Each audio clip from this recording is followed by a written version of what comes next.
We can go ahead and show your video so we can make sure everybody's here. So this is a call to order for the Board of Retirement meeting for December 7th, 2022. First item on the agenda is to call the order. Thank you, Chair Pryor. This meeting is being conducted virtually and in person, so I will do a roll call of the trustees to confirm attendance. Mr. Knox? I'm here. Good morning. Good morning. Ms. Gray? Good morning, everyone. Good morning. Mr. Santos? Good morning. Good morning. Mr. Sanchez? Hi, good morning. Good morning. Mr. Moore? Good morning.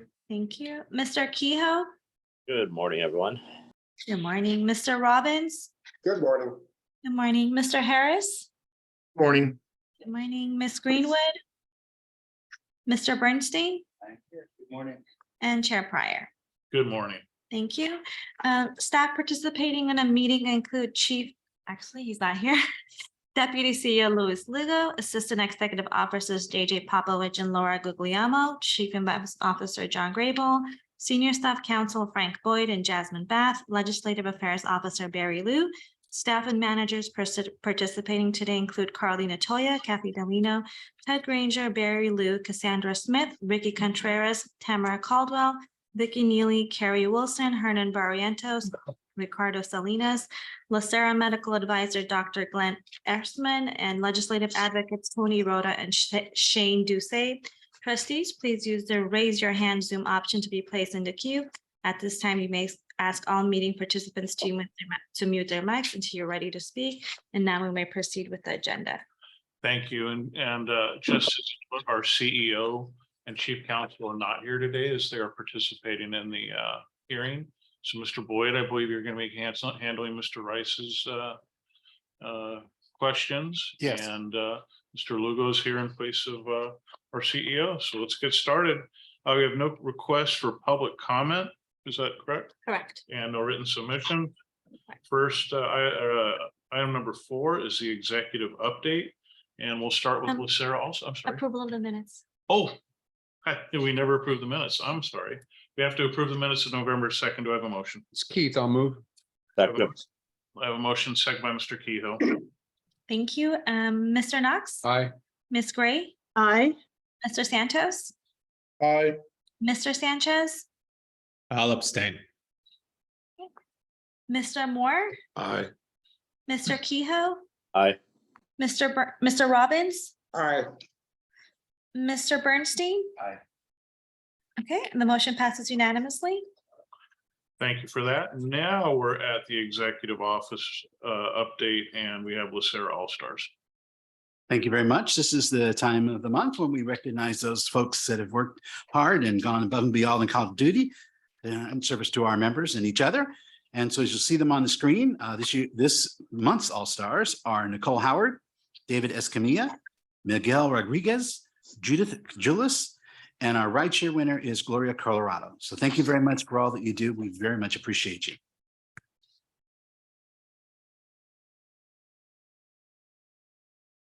Thank you, and we look forward to the time where we can thank everybody in person. And that brings us to the Chief Executive Officer's report, Mr. Lugo. Yes, good morning, Chair Pryor. Good morning, trustees and everyone. First, I want to wish everyone a happy post-Thanksgiving. Hopefully everyone had a great time and good respite with their families and friends. A few updates and highlights from the CEO report. First, our strategic planning efforts. We are well underway. We plan to bring the strategic plan, the proposed strategic plan to the board offsite in February for trustee input and solicitation. And afterwards, we plan to have an adoption for the board in April. So a lot of effort has gone into this process, staff effort, as well as our consultant with KH Consulting. So look forward to bringing that to the board offsite end of February. And speaking of the board offsite, Bonnie will be sharing some dates so we can land on and solidify dates for the board offsite, which is the end of February. So look for that in the next couple of weeks and solidify the date for the board offsite. Also, we are transitioning to one meeting effective next month. I know Bonnie sent out several meetings to trustees to familiarize yourselves with the platform and the meeting agenda solution. So she will be conducting training. So if there's any questions related to the one meeting platform, please reach out to Bonnie and or Linda, and they'll be able to walk you through the various, features within the one meeting platform. So that kicks off effective January. We continue to make progress on our hiring efforts. You can see within a report, we had 3 new hires, accountants started last week. We also have finalization of the Deputy Chief Investment Officer brochure. So in the coming days, we're going to be looking to post that position with EFL Associates, as well as within our website and other organizations throughout California and broader. So looking forward to having that posting in the next couple of days. Ms. Guglielmo will be providing a hiring plan update in our Operations Oversight Committee meeting. So she'll outline the next 18 months as it relates to our hiring plan efforts as it relates to the vacancies that we currently have. And then over the last few weeks, LA County, the transmission rates have been increasing. If you saw, I think 2 weeks ago or latter part of last week, the county has transitioned from a low transmission rate to a medium. For us, we monitor that because that also institutes our protocols. If they do go to high, we transition everyone to a remote work, with the exception of those that have to be on site. We will not take any action on the board meetings. Those will continue as is, but want to make sure that the trustees are aware that we are monitoring those community transmission rates and making sure that we take corrective action, especially through the holidays coming, Christmas holiday, as well as the New Year holiday. And then lastly, on behalf of LACERA and the team, I know this is a tee up for a good of the order later, but we want to extend congratulations and also recognize the following trustees. It's their last meeting, so we want to certainly thank them for their dedicated service and leadership to our members. First, I want to highlight Trustee Moore, which I got to see him in person for the first time. Moore started with the BOR back in January 1st, 2020. Today's his last meeting. And again, want to thank Trustee Moore. Also, Trustee Sapanta ended her service last month, but we certainly want to recognize her service with the BOR, which started in 2018. And lastly, Chair Pryor, his service started with the BOR in 2000. January 1st, 2000. We certainly want to thank all 3 of you. I know there's going to be a scroll in the mail. Glad to be able to see also Trustee Pryor in person for the first time. But again, want to recognize all 3 of our trustees, and I'm sure as part of good of the order, there'll be additional comments. So with that, I'll stand for any questions. Seeing no hands, seeing no questions in the audience.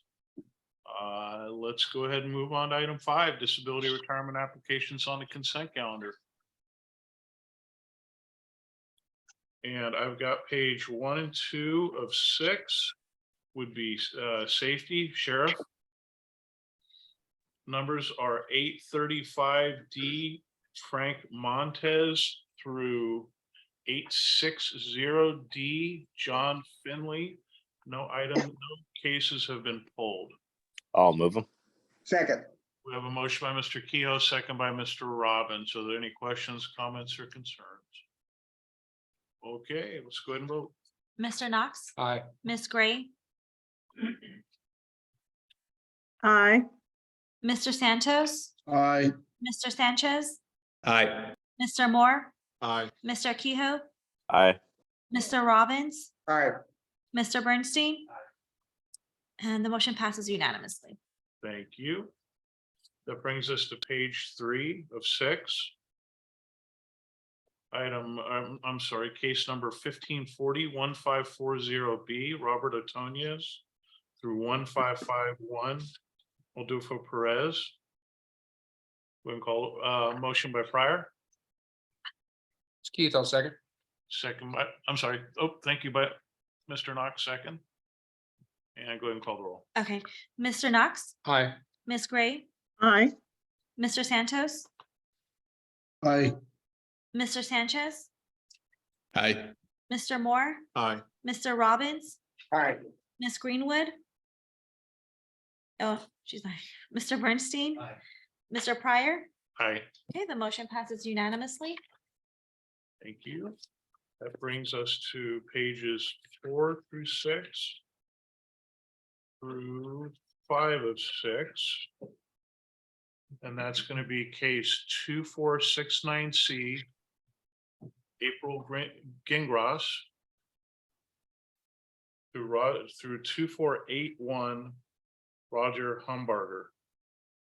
No cases have been pulled. Do we have a motion? Move So approval. moved. Motion by Mr. Bernstein, second by Ms. Gray. Okay. Mr. Knox, Aye. Ms. Gray, Aye. Mr. Santos, Yes. Mr. Sanchez, Aye. Mr. Moore, Aye. Mr. Kehoe, Aye. Mr. Robbins, Aye. Ms. Greenwood. Sorry. Mr. Bernstein, Aye. and the motion passes unanimously. Thank you. That brings us to item 6, and those are consent items on the agenda. I received. Mr. Chair. Can I, Mr. Chair? Oh, hold on. There's one more member. Look at page 6. It's Oh, I'm sorry. You got it. 415. Okay, got it. Item A through E. it's just 4415 is the last item we have to vote on. Item. I'm sorry. Yeah. We have, you're saying we have no. Yeah, it's page there's- 6. There's one more consent item on the other page. I thought that's what you were saying. So consent item for, oh geez. Because it is on the back here. Oh, 4415, the NSCD applications. Thank you. We have 4415 Maria Perez, an NSCD application. Do we have a motion? So So moved. moved. A motion by Ms. Gray. Knox will second. Knox is a second. Mr. Knox, Aye. Ms. Gray, Aye. Mr. Santos, Yes. Mr. Sanchez, Aye. Mr. Moore, Aye. Mr. Kehoe, Aye. Mr. Bernstein, Mr. Robbins, Aye. and motion passes unanimously. Okay, thank you, and thank you for the help on that. That brings us to consent items, which is number 6, A through E, which is on page 3. I'll move consent. We have a motion for consent items by Mr. Knox. Do we have a second? And no Second. items have been pulled, by the way. Ms. Gray is the second. Mr. Knox, Aye. Ms. Gray, Aye. Mr. Santos, Yes. Mr. Sanchez, Aye. Mr. Moore, Aye. Mr. Kehoe, Aye. Mr. Robbins, Aye. Mr. Bernstein. Aye. Okay, the motion passes unanimously. Thank you. We have no items that have been excluded from consent. That brings us to non-consent items.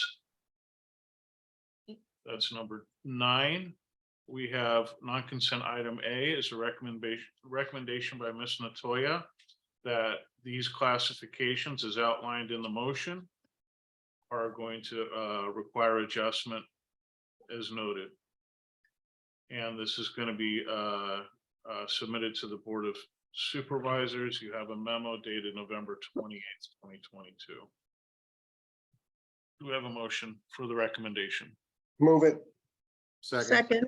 We have a motion and a second. Are there any questions, comments, or concerns from Ms. Natoya before I move on? I have one question. Let's go, Mr. Bernstein, then Ms. Gray. I just wanted to ask a process question and I don't know if it's even answerable, but given the ongoing litigation, I'm happy to support this item, but will it actually go to the BOS or is this on hold currently? Good morning, and thank you for the question. We will be processing it despite the current litigation.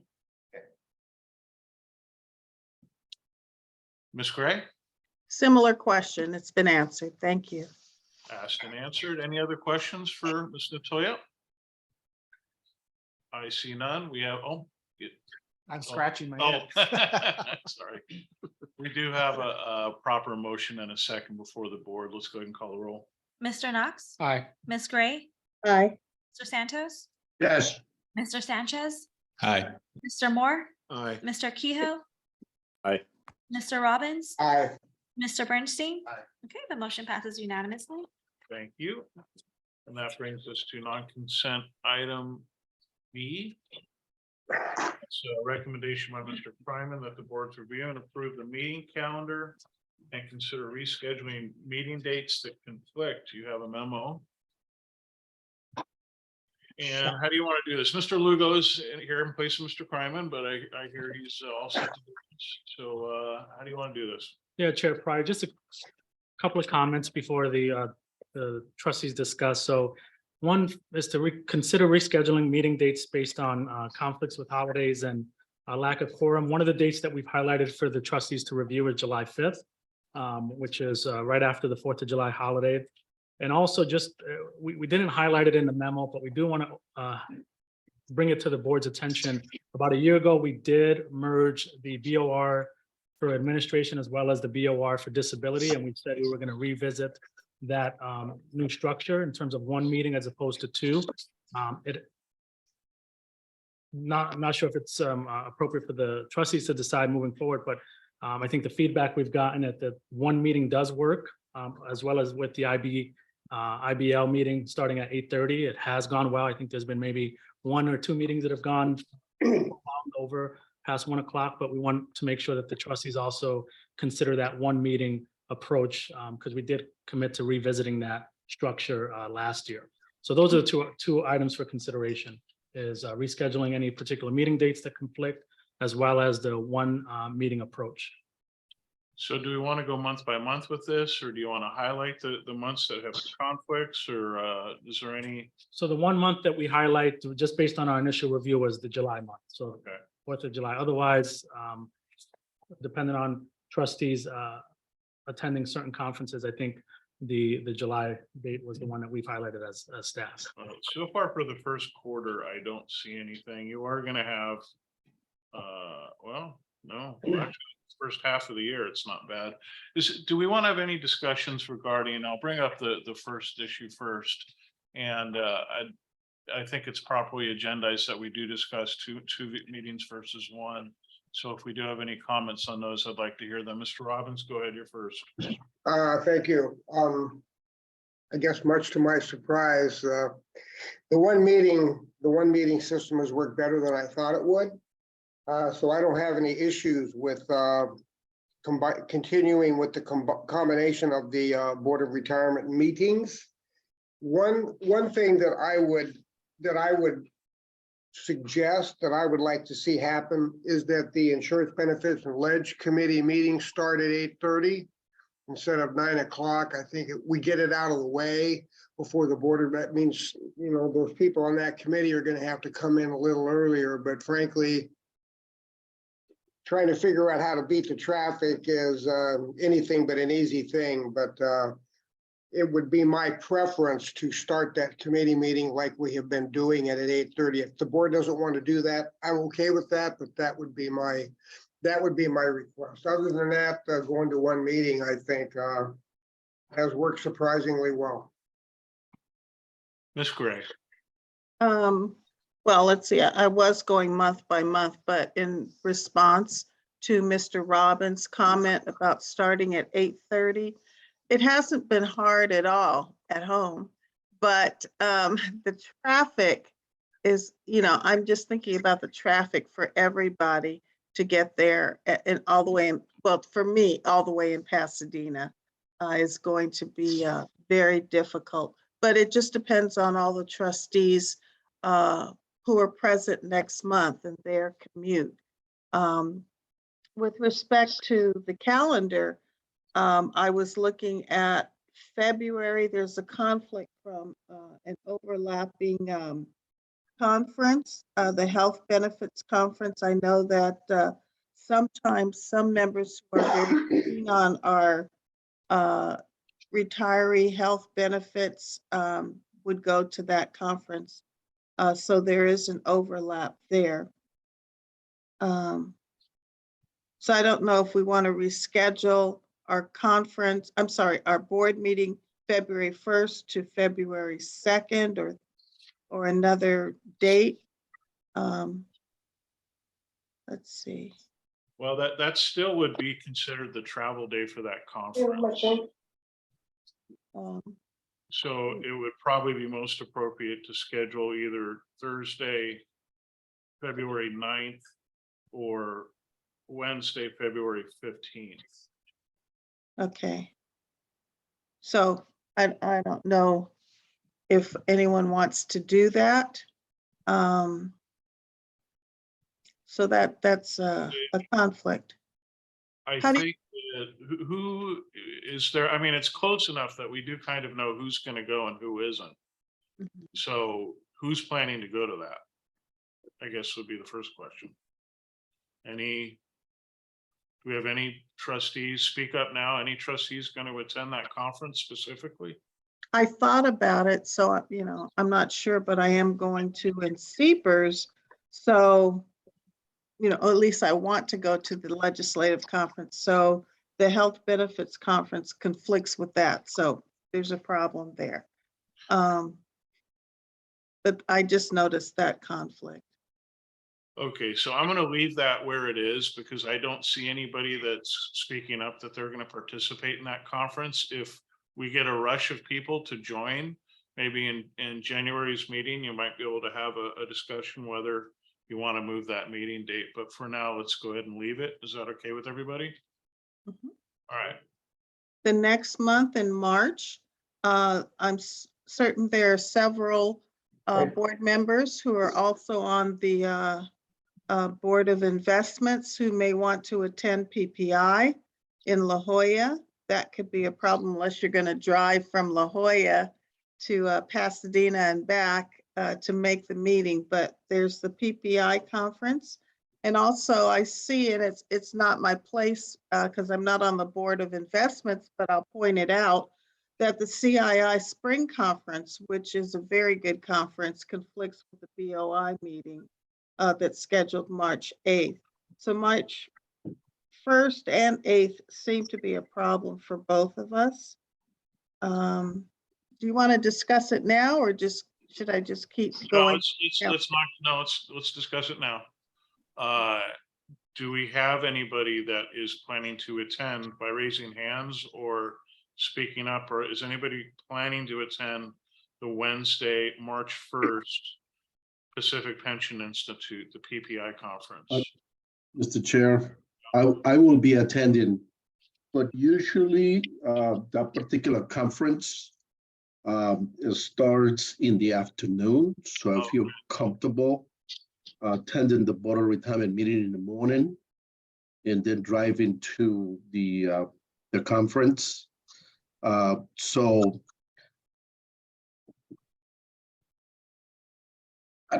I don't feel like there's really a burning desire for my part to move that meeting, the Board of Retirement meeting, because of PPI.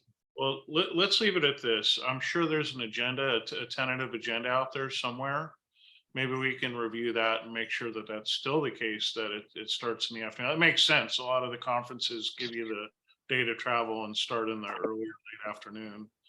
I would only point out that it's a 2-hour drive from Pasadena to La Jolla. So just don't forget that. No, I hear you loud and clear. But I'm just throwing that out there that I'm the one who will be attending, at least at this point. Okay. And rather than inconveniencing everybody, I think even if I have to leave the meeting a little early, I feel confident that I should be able to make it there, even if I'm a little late. But that's just me. I don't want to, I go with the majority. It starts at 2. Ms. Gray. I also may attend. However, if Mr. Santos thinks he can hot-foot it from Pasadena to La Jolla, then I guess I'm going to be putting my foot to the pedal to the metal to get there also. It sounds like it starts at 2 So o'clock. check-in is at 2, check-in and community time, and at 2:45 is just the key inside transition item, but so nothing really until 2:45.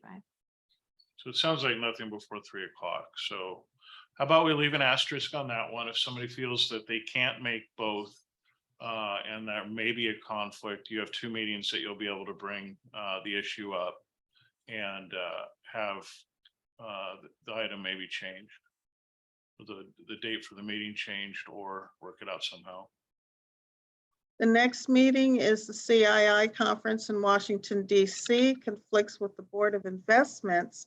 I'm not on the Board of Investments, but I'm going to that particular conference. I don't know if it conflicts with anyone on our board. Well, Mr. Chair, may I?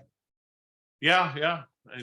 I will respectfully suggest to defer that particular conference to the Board of Investments. And because that way we'd be able to discuss at the Board of Investments, who's going to be going and whether or not we need to reschedule. Yeah, that's fine. Let's keep moving. The next meeting that conflicts is in May, and that's with SACRS. It conflicts with the BOI. As you all know, SACRS conferences cover, the agenda covers mostly investments issues. Sometimes we even have LACERA staff speaking at our conference. So the BOI, obviously I'm not on that.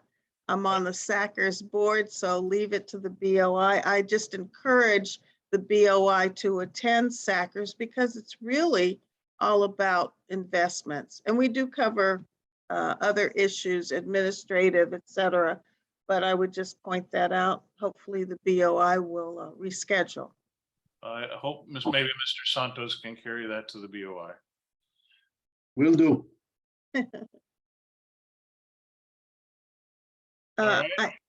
Let's see. June is AHIP. I know, well, that conflicts with the BOI. If anybody's on both boards, AHIP is a conference that is well attended by our trustees.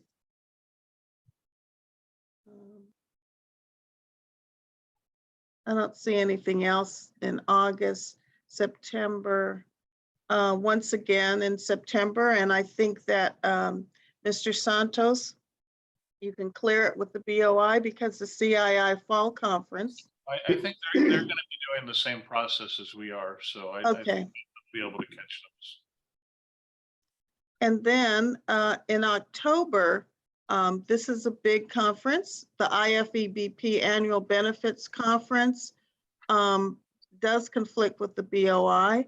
That is the conference that we all attend. I would suggest that we move our BOR meeting to Thursday, the 5th.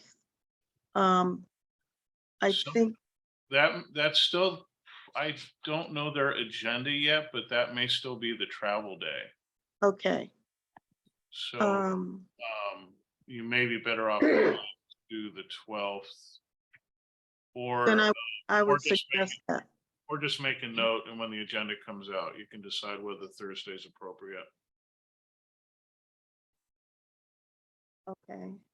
What do you suggest, Chair? I suggest we leave it open, and when the agenda comes out, if Wednesday is actually the travel day, then you'd be okay having the meeting Thursday. That'd be a lot easier than trying to do the 12th or the 18th or 19th. I would just ask staff to asterisk and look at those dates for us and bring it, to our board a month or so before so that we can make the appropriate arrangements. Yeah, or maybe like in the other situation that we won't have anybody going to it and it won't really matter anyways. And in November, of course, SACRS, I'm still on the board in November, and I'm encouraging the Board of Investments trustees to attend. So I'll ask Mr. Santos to note that the BOI conflicts with the SACRS Fall Conference in Palm Springs. And that's it. Thank you so much. Thank you. All right. We have Mr. Bernstein's up next. Sure. We covered mostly. I just want to say I also agree with Robbins. I prefer the consolidated meetings. I think it's worked out well. And if we are going to be driving here, doing the drive monthly rather than twice a month is appealing. I think we should keep the IVL at 8:30. Candidly, for me this morning, I felt like I got ahead of traffic by getting here by 8:30. We can always revisit it over the course of the year if it's not working out for people, but I think it actually is nice to get here a little bit earlier. And then I just wanted to suggest, perhaps even this way of a motion, it looks like July 5th is a conflict. And it looks to me like we could move it just one day later to July 6th. And I'm just gonna make a suggestion that for simplicity's sake, we move the October 4th meeting, which is almost certainly the travel day for Boston, to the 5th of October. If later the 5th of October doesn't work, there's plenty of time to revisit that, but my guess is we will make the decision and never look back again. So Yeah. my motion would be to move the proposed BOR calendar. I'm not touching the BOI calendar. To move the proposed BOR calendar, but move the July 5th meeting to July 6th and the October 4th meeting to October 5th. I couldn't hear you, that last comment you made.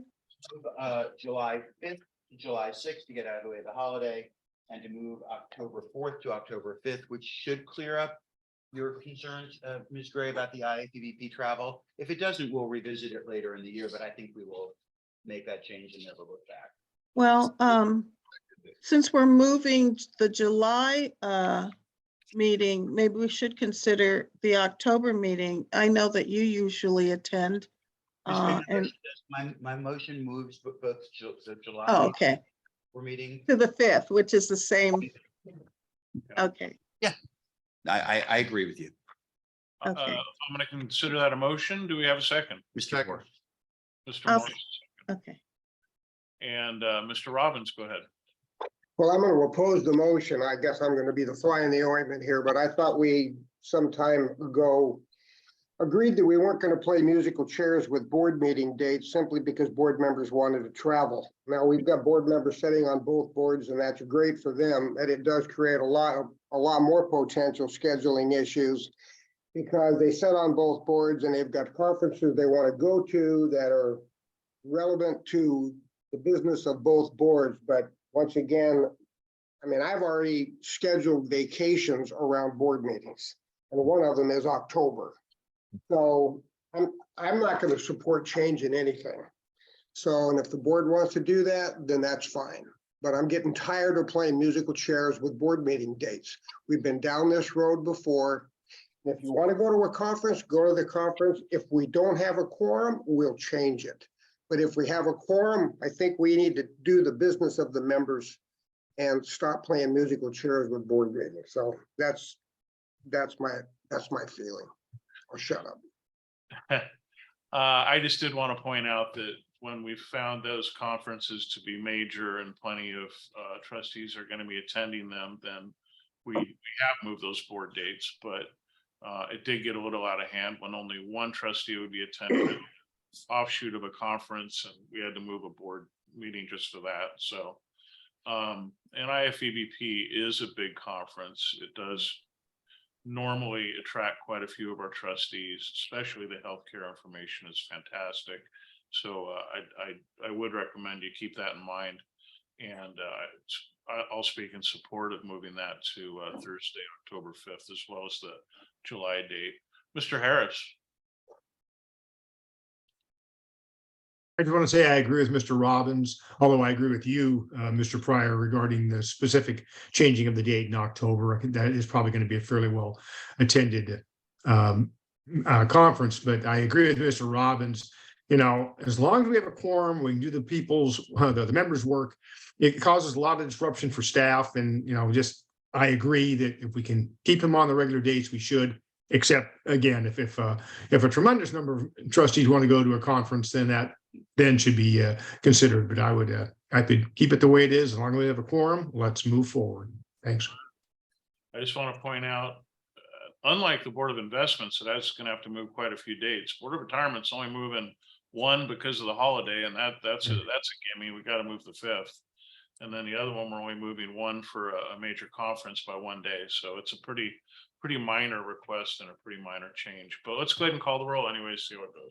Mr. Knox, Aye. Ms. Gray, Aye.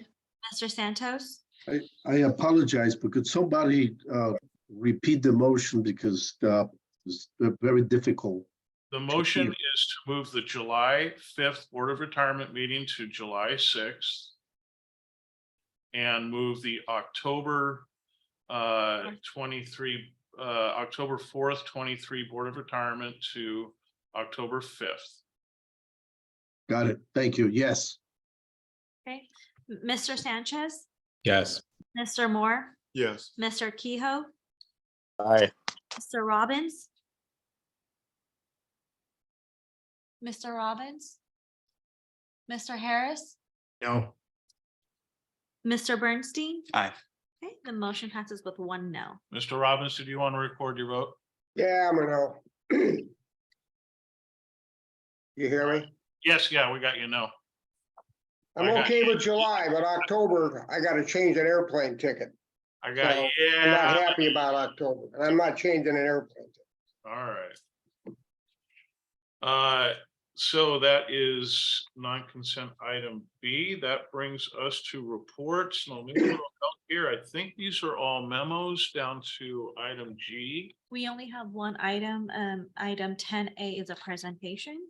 Oh, 10A is a presentation? Yes. Oh, okay. Oh, yeah, I'm sorry. Mr. Rhoda's here. Oh, where is he? Oh, he's online. Prior trustee. There he is. Okay, Mr. Rhoda. Hello. We have a presentation by Mr. Rhoda, our legislative advocate, and regarding a federal legislative update. Mr. Rhoda. Nice to see everyone. I hope you enjoyed your Thanksgiving holiday. Shane Ducey is gonna do healthcare at the end, and then we of course take Q&A, but I want to break this up in kind of 3 areas. Talk really about the lame duck session that's really right before us, and we're in the midst of. Talk about positioning for the 118th Congress, which we sworn in on January 3rd, and then turn it over to Shane for healthcare. So Mary Lou, if you could go to the second slide. So on the retirement side, with regard to what the lame duck is looking at, there's the major legislation, Secure Act 2.0. The original Secure Act was enacted back in 2019. At the end, this is a follow-up piece of legislation. There are also in play attempts, I'll characterize those a little more detail in a second, but to provide relief on the Social Security benefits. Talk a little bit about regulatory actions and then, of course, positioning. So we could go to the next slide. So there are some public safety specific items in the Secure Act 2.0. And again, the Secure Act 2.0 in the lame duck session, it looks like it's in fairly good shape to be attached to a larger bill, probably an omnibus appropriations if it comes together. There have been comments from the 2 committee chairmen, the ranking members of both committees, very positive and optimistic about this. I'm going to highlight just a couple of these. The first is something that LACERA has directly worked on. Barry Lou has been in contact with members of the delegation on this, Barry and I both. And as we're familiar with the health provision under current tax law, it's a tax exclusion for retired first responders when the payments are made for healthcare or long-term care insurance.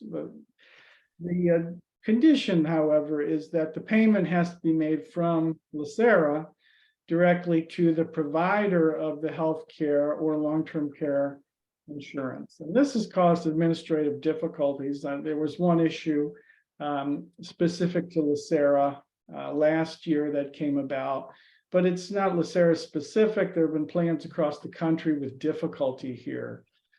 So in the Senate bill, we do have a provision that would make this direct payment requirement optional. So for some plans, maybe they have a handful only of providers to pay, and it's not that big a deal for them administratively. They can keep doing what they're doing.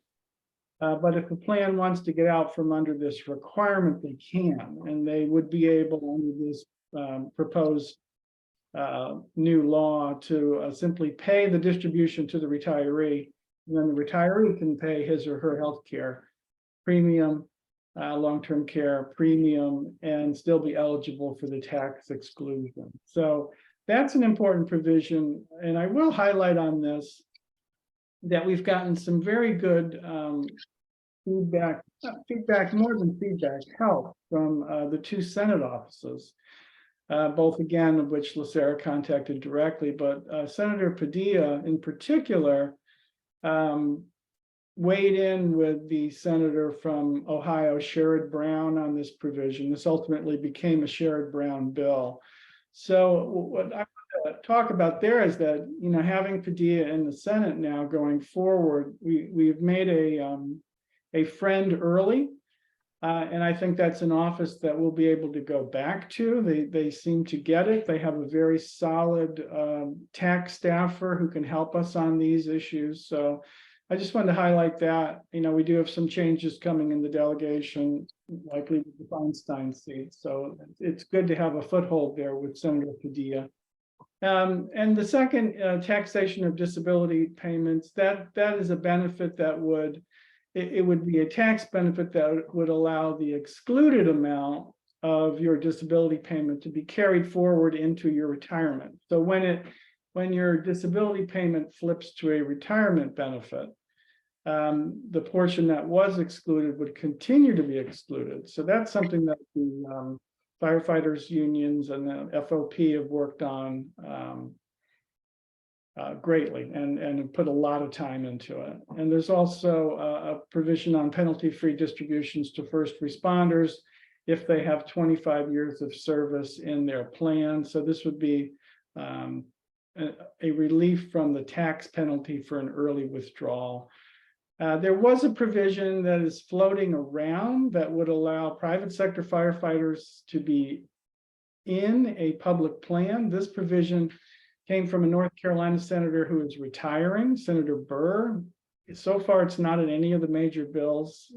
Been a lot of concern about allowing private sector employees into public plans. So there's been some resistance to this. I see the problem. I see the complication it could cause. So just to highlight that it's out there. And Mary Lou, you can go. Let me add one more thing on public safety, and this will be a big issue next year.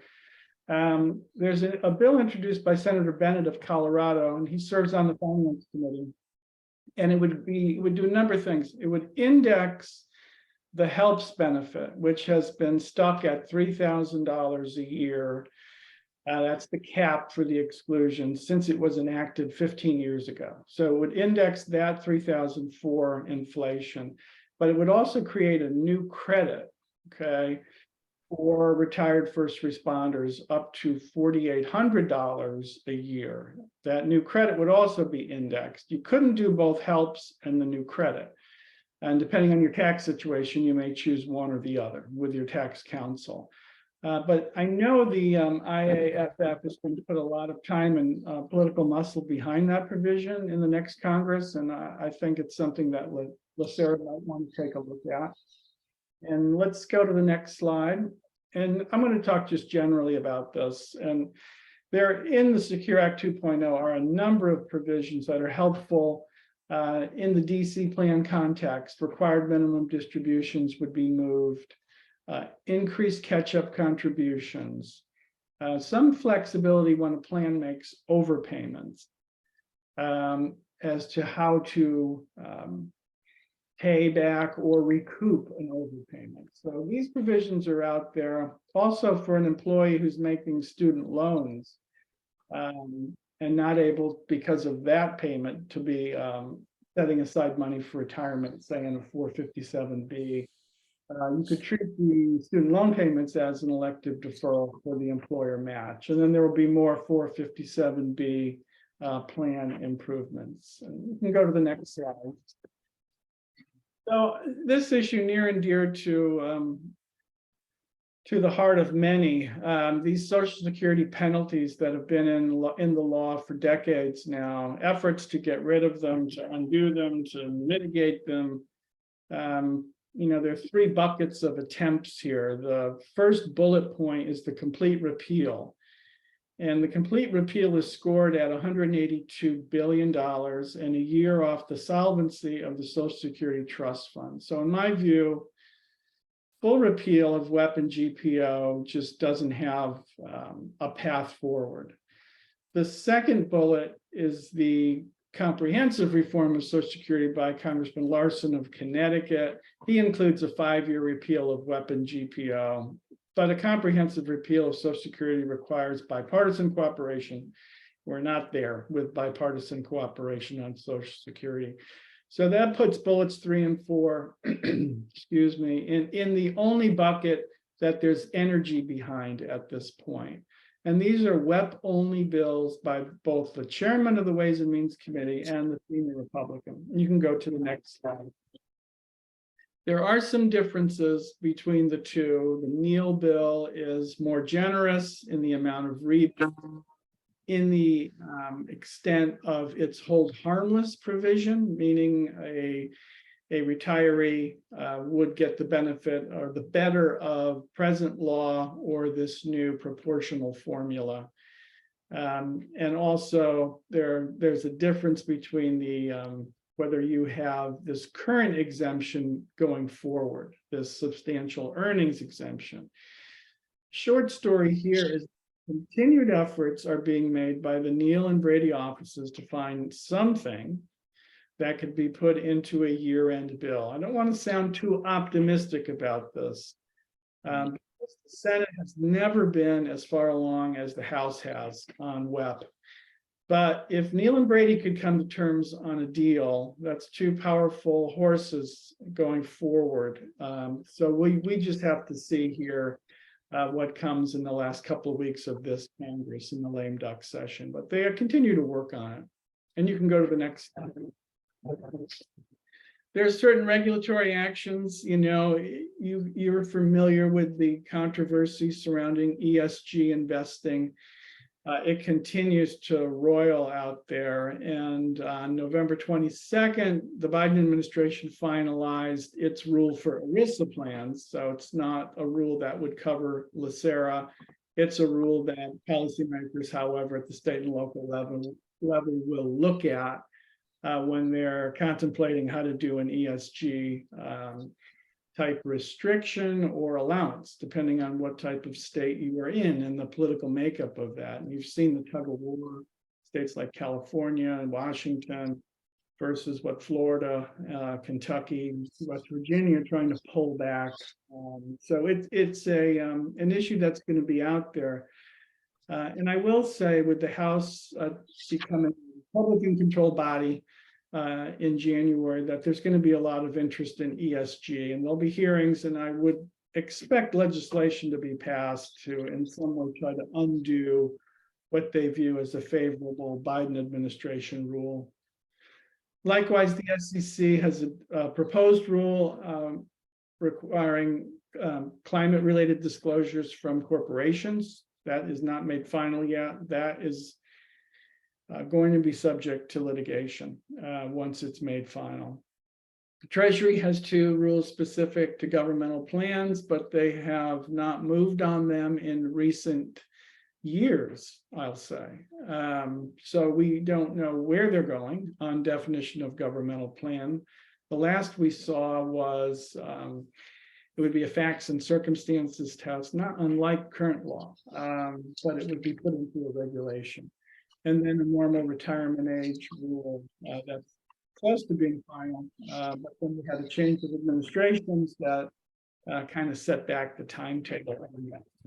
And then the final slide I will go to, before I turn it over to Shane, Mary Lou, you can switch to state of play. So last night in Georgia, a major victory for the Democrats, and they now have 51 seats in the United States Senate come January.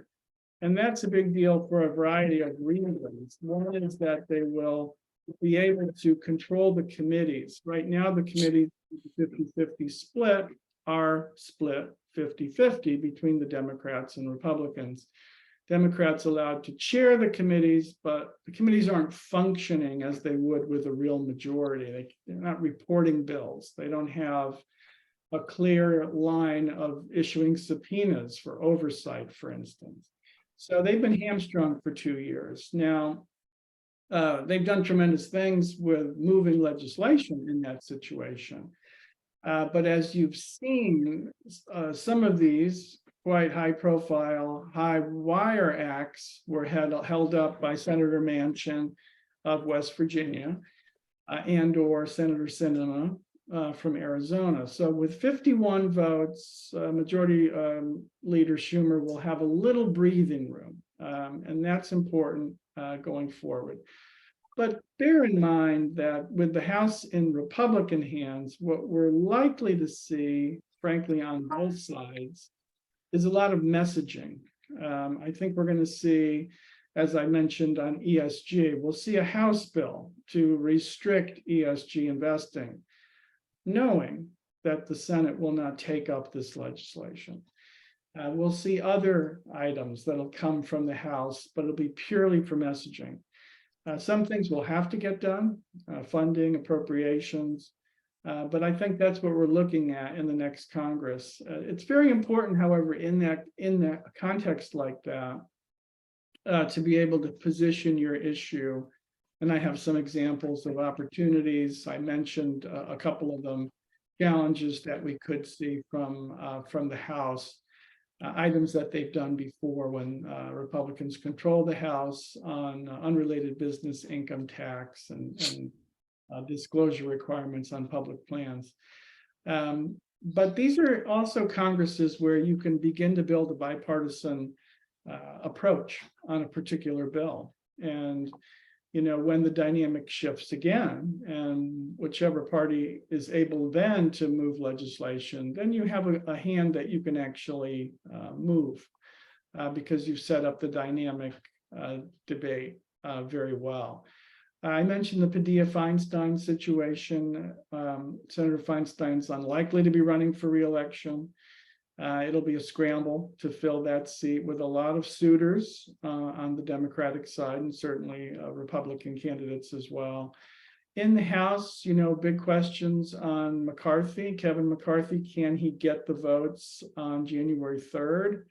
Right now, there's no visible, viable alternative, but there's a tremendous amount of noise and requests from conservative members that he take certain positions and change the rules in a manner they would like prior to January 3rd. So no one can tell you today if he'll be successful.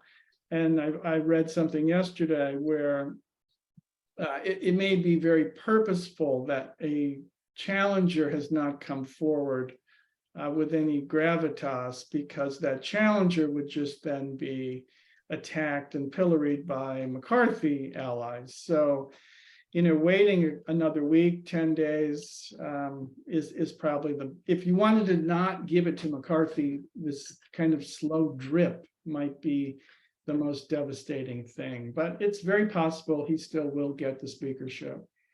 Pelosi, of course, stepping down. So the California members in the leadership will not be at the top spot, but number 3 will be Pete Aguilar, and number 4 is going to be Ted Lieu. So you have 2 House Republicans from California who are well up on the leadership chain come January. And the Ways and Means Committee, we're going to have the return of some of the LA members who have helped us, Judy Chu, Linda Sanchez. When the committee goes from majority to minority, as it will, on the Democratic side, they shrink. So we might lose Congressman Gomez from LA just purely because of seniority. So we'll fall on Sanchez and Chu. And then the Republicans will have 10 new members to name to the committee. I'm hearing Michelle Steele from Orange County, and she may be the new Republican on the committee. And that's a member who we want to get in and speak with early about our priorities, because if she's going to be on the committee, she's likely to be there for a long time, and we need a Republican voice on our issues. So with that, hopefully I've left Shane enough time, and I will stop talking. We could do Q&A at the end. Thanks, Tony. Could you go to the next slide, please? So with the flip in the House, Kevin McCarthy is only going to have a handful of seats to play with. It's probably going to be around 4.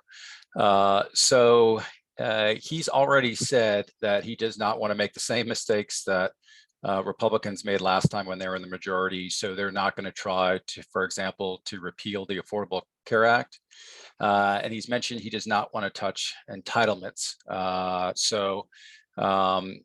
We've seen budget deals happen in the past when Republicans were in charge. More recently, the sequestration, which is still in effect. So, you always have to be wary of where things can go in some sort of big budget deal. And I'll talk to you a little bit about that as it relates to spending and the debt ceiling. Republicans will do aggressive oversight in the House.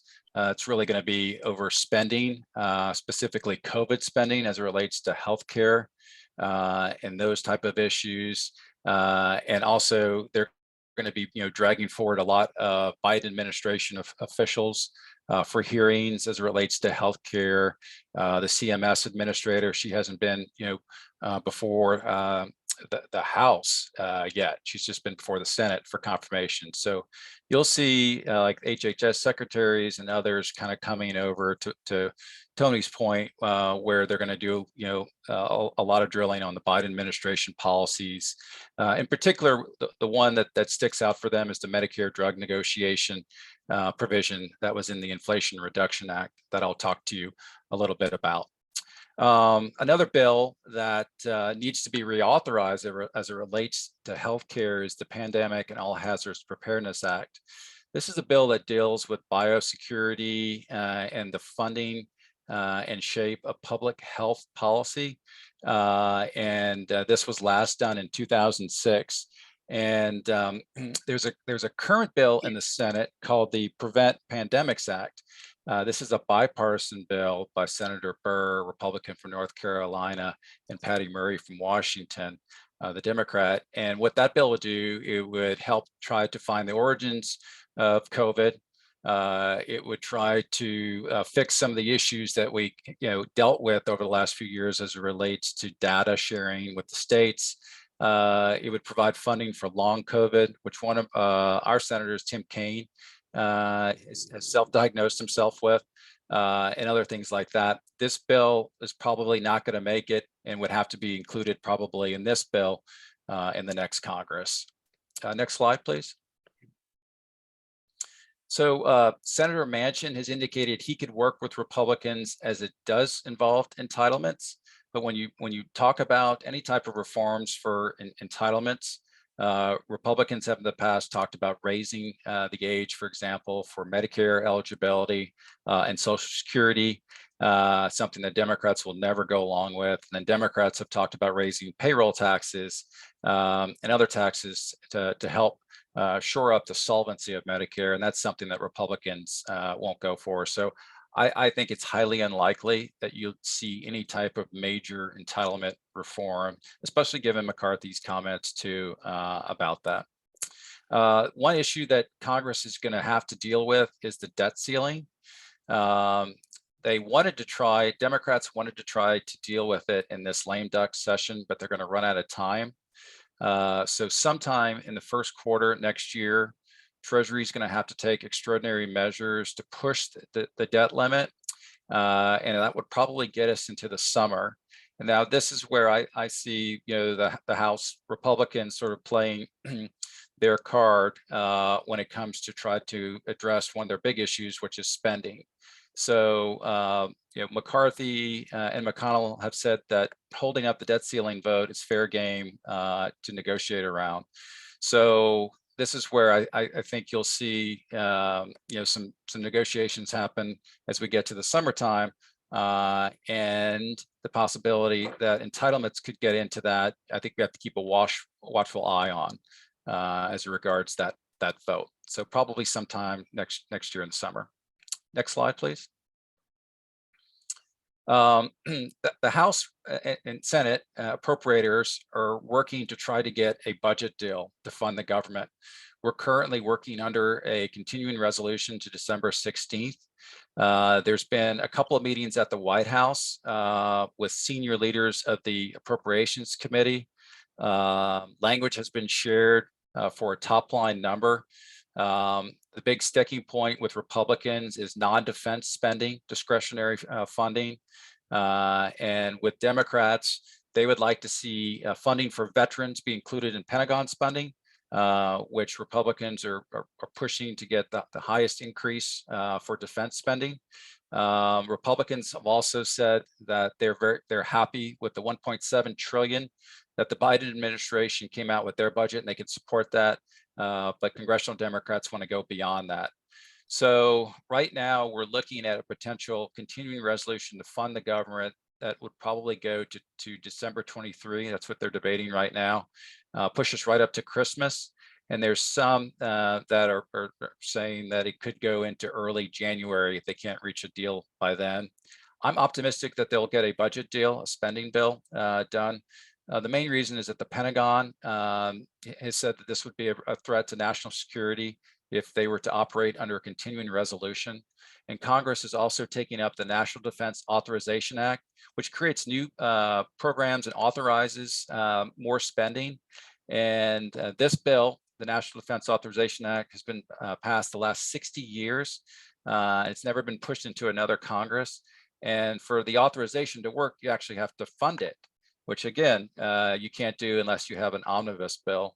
So I feel that Secretary Austin for the Defense Department, he's been working really hard with members and his team, making the point that this is all about national security. And I think that may be enough for them to come to their senses and have a budget. There's other things too, legislative riders that'll get attached if an omnibus does happen, an end of year funding bill, which again, gives me more optimism that it'll happen. One of the biggest things that is going on right now is that the doctors and the provider groups have been on the Hill the last few months, and on a daily basis, they're looking at a 4.5 Medicare across the board cut on their reimbursement, along with another 4% pay-go cut that Congress has typically waived. And in some cases for specialties like surgery, the cut could go to as high as 8.5%, and for clinical labs up to 15%. And Congress has also waived the 2% sequestration cuts that go to Medicare. So these are payments that go to Medicare doctors. They also impact commercial payments, because commercial plans usually will pay a certain portion of whatever Medicare pays with hospitals when they negotiate pricing. They'll pay 100% or 110. TRICARE is also funded off of Medicare. So it is a perfect storm right now for physicians who are facing serious cuts when it comes to the Medicare program. Hence another reason to get an omnibus bill, and they can provide some sort of relief to doctors and clinicians who are facing these cuts. Another issue that we've been tracking that we include in our weekly reports has been the rise in telehealth use. You've literally seen pre-pandemic around 3 million telehealth experiences, and then going into the last 2 years, it's gone up to 32 million, if you can believe that. So telehealth has become, very popular with beneficiaries and patients.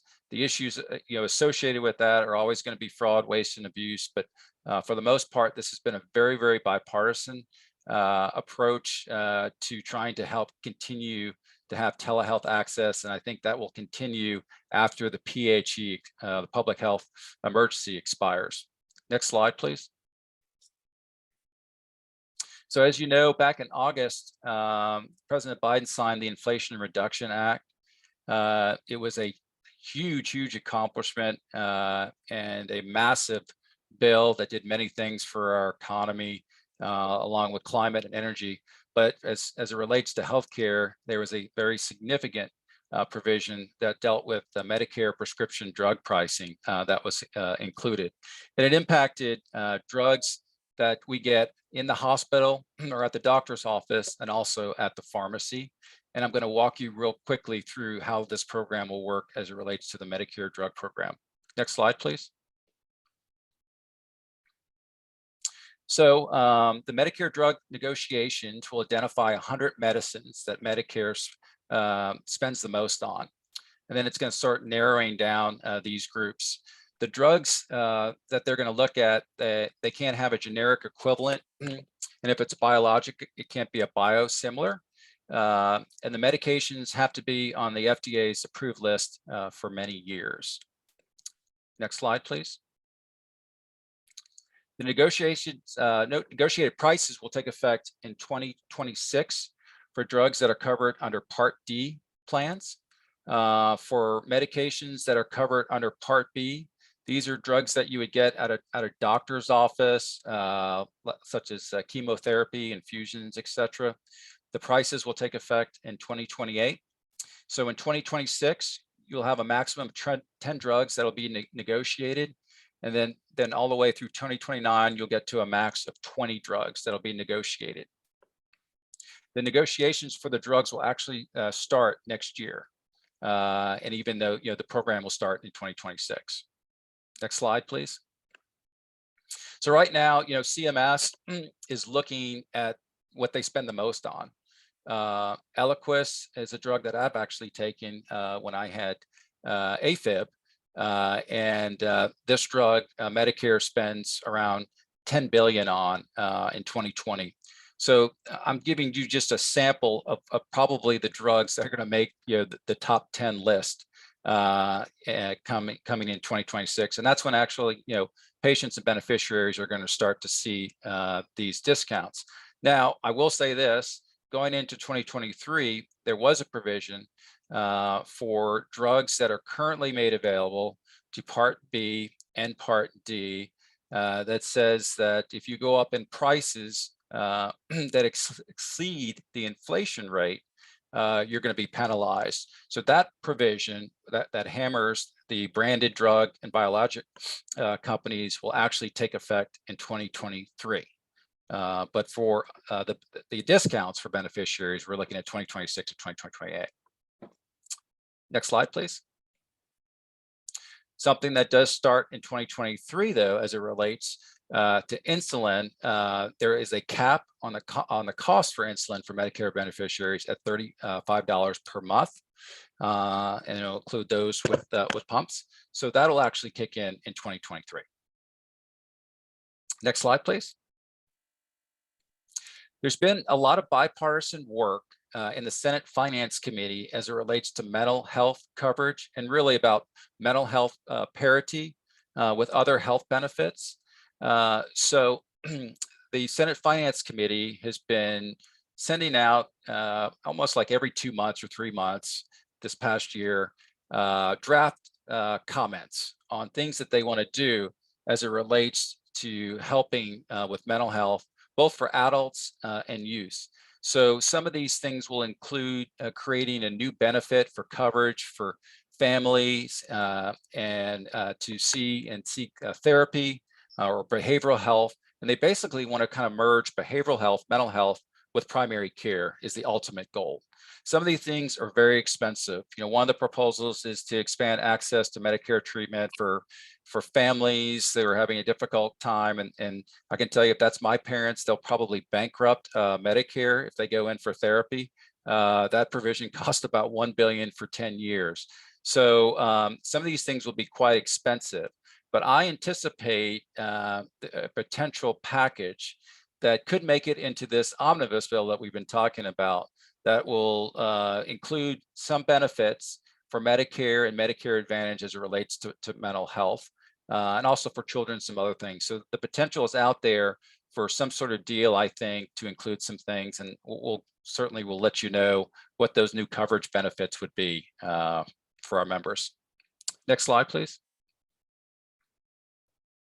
Some good news is that for both Medicare Advantage and traditional Medicare, we're going to see a decrease in Part B premiums by at least $5.20, and also a decrease in the Medicare Part B deductible as well. That'll come in around $226.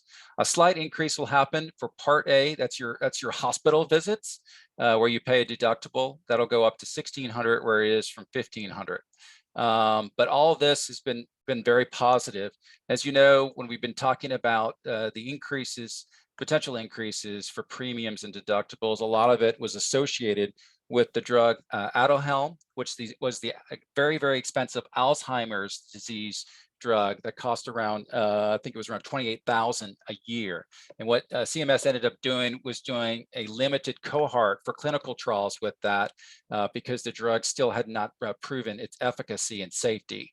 So this was a huge cost saver, and they were able to translate that into savings going into for 2023. So that's good news. Next slide, please. So some of the proposals that we've seen, in particular from House Democrats in bills that didn't make it into legislation, CMS is looking to take any opportunity they can to include in regulations and then just chance it with lawsuits or the courts. So what you've seen from the Biden administration is them using rulemaking and regulations to try to achieve some of the objectives that they try to do legislatively. So behavioral health, as I've mentioned before, has been a very popular bipartisan issue in Congress. So CMS is trying to do some of the things that I just talked to you that Senate Finance is trying to do legislatively. They're trying to do that as it relates to creating more opportunities for beneficiaries to seek care. And a lot of this care too is also in regards to substance abuse as well. So I've included just some updates that I've included before in the weekly on some of the things that they're doing and covering on some new rulemaking that went through. Colorectal cancer screenings, pay-fors. We'll go to the next slide and I'll highlight a couple other things. Dental, they'll look to cover major dental if there's a medical necessity. And of course, Democrats have tried to get dental covered under traditional Medicare where it's covered under MA. So this is just another example of how they're trying to do some other things. And I mentioned to you before, telehealth services. CMS is trying to do everything they can without legislation, which they can't do everything, but they're trying to extend telehealth and expand it. The audio-only visits for telehealth is something that they really have not gone forward with. There's little evidence that this has had good outcomes to satisfy CMS. So audio only is something that they're not going forward with at this point. They would leave that up to Congress, I think, to do audio only, but they're comfortable with video. Next slide, please. One of the big issues that CMS has had and that the Senate Finance Committee has received has been a lot of complaints with the marketing of MA plans, deceitful marketing, and enrolling members when they didn't give permission to do so. So CMS has been clamping down on Medicare Advantage plans marketing during this enrollment period, which ends today. So this has been, an issue for, for the administration. And I think that will continue into next year. Next slide, please. And with that, that concludes my healthcare summary. And I want to wish the board and the staff a joyous and healthy holiday season. Thank you. Thank you, Shane. We appreciate that. Mr. Rhoda, would you like to finish with any words? No, Chair Pryor, I think we've covered it. It's going to be an interesting few months early in next year as the new Congress takes hold. And I would like, as Shane said, to issue a very hope and warm hope for a great holiday season. Thank you, and you as well. So questions, comments, concerns for our presenters? Mr. Santos. Yes, good morning. Thank you very much for the presentation. Appreciate it. There will be a NCPERS conference that some of us, or particularly me, will be attending. And I know our staff is recommending that we do some legislative visits. So any feedback in terms of what the strategy would be and what dates is the goal to visit Congress? Sure, Herman. I do agree that would be a timely period for you to be in Washington and do some meetings with the delegation. The NCPER's meeting day is the 23rd, which is a Monday. The 24th is a communication summit that they're holding, which is different. So at any point on the 24th through the 26th, 24th through the 26th, we could do some meetings on Capitol Hill. I would do the 2 Senate offices. I would do the 2 members I had mentioned, Aguilar and Liu, for leadership, and certainly Sanchez and Chu and the Ways and Means Committee. So that's 6. We may have 1 or 2 more, but I think a day and a half devoted to those meetings would be very worthwhile. And one last question, if I may, Mr. Chair. A lot of the information that you provided today, the healthcare and the web and other legislations being discussed, any issues that the Board of Investments should be concerned with? Certainly at the next BOI meeting, I'm going to mention to my colleagues there that this trip is taking place and that we should take the opportunity to also discuss any issues relating to like the ESG's issue and others. Any proposed plans to tax the the private equity,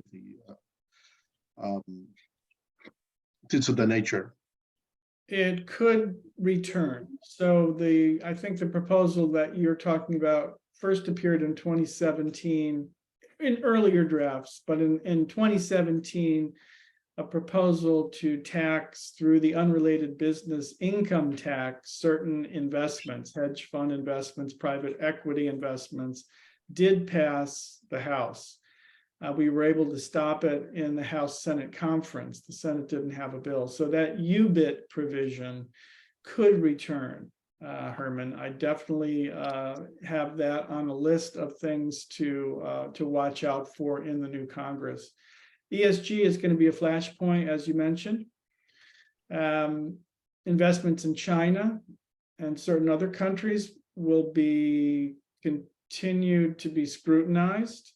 So I think those 3 areas are important on the investment side. One last question, Mr. Chair, if I may. Also, some of us live in a district that is represented by the Republicans. Do you suggest that it would be a good idea for those of us who's going to be in Washington to try to reach out to our representative to discuss some of these issues, or just stick with the LA County Congressional Delegation? Oh, I would definitely visit the Republican offices, and I should have put on that short list for meetings. Whoever is the Republican on the Ways and Means Committee, the new Republican, and I mentioned Michelle Steele as a leading candidate, but it's not a done deal. So that Republican office certainly, but yes, where you are a constituent, I think it makes sense to go into those offices, explain what LACERA is, what the economic value of LACERA is to the communities through pension distributions to retirees, the sustainability of the plan. So yes, absolutely. So should we go through the staff so that way you can get a list, at least with me and in District 41, Congressional District 41. So yes, it'd be great if we can visit this individual. If he is in any particular committee that we are interested in. And Tony, NCPER should have their book of issues out pretty soon, already have it out or should have it out soon. If you can maybe compare that versus who will be visiting and which offices will have the most benefit, we'd sure appreciate it. yes, absolutely. Absolutely. We'll do that. And I can work with Barry Liu on getting the congressional districts for whoever's going to be attending. Thank you very much. To make appointments fairly soon. I imagine it's going to be very busy. Mr. Kehoe.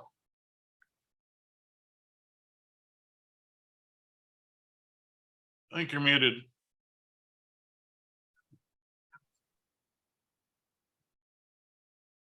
Mr. Moore. Okay, I had a quick question about the impact of the prescription drug program, the negotiation of drugs over the next 10 years.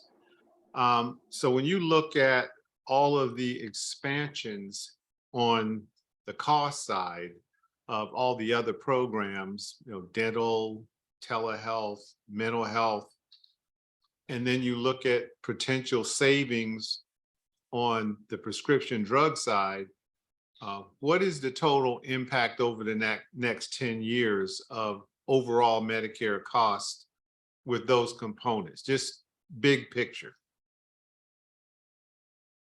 So the savings that they're going to get, from the prescription drug, benefits that they're going to offer didn't provide enough to include any additional benefits that they would like to include in traditional Medicare, such as dental, vision, and hearing. Those were some issues that they looked at originally including in the Inflation Reduction Act, but it didn't score enough because it was included in the overall 10-year window for the reconciliation bill. So they weren't able, that wasn't able to translate into any additional type of items that they could actually turn into more benefits for members. The big issue that they're trying to deal with right now for the overall, I think, benefit of the program will be first of all paying doctors and keeping doctors in the Medicare program, because doctors don't have to see Medicare beneficiaries if they don't feel like they're being paid enough money. So I think the immediate crisis that we're dealing with is to do the doctor payment. The solvency for Medicare has been extended an additional 2 years.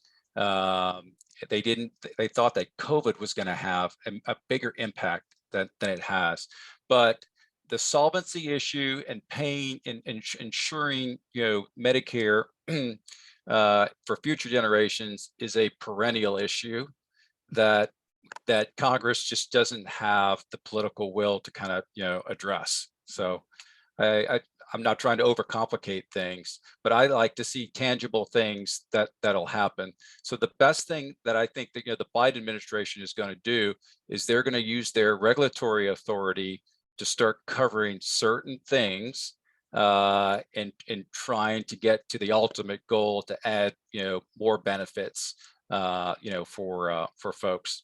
So the dynamics of Medicare too is that it's almost 50-50 for the first time I've seen in decades when it comes to Medicare Advantage, those that would sign up for a commercial plan versus those that would go to a traditional Medicare plan.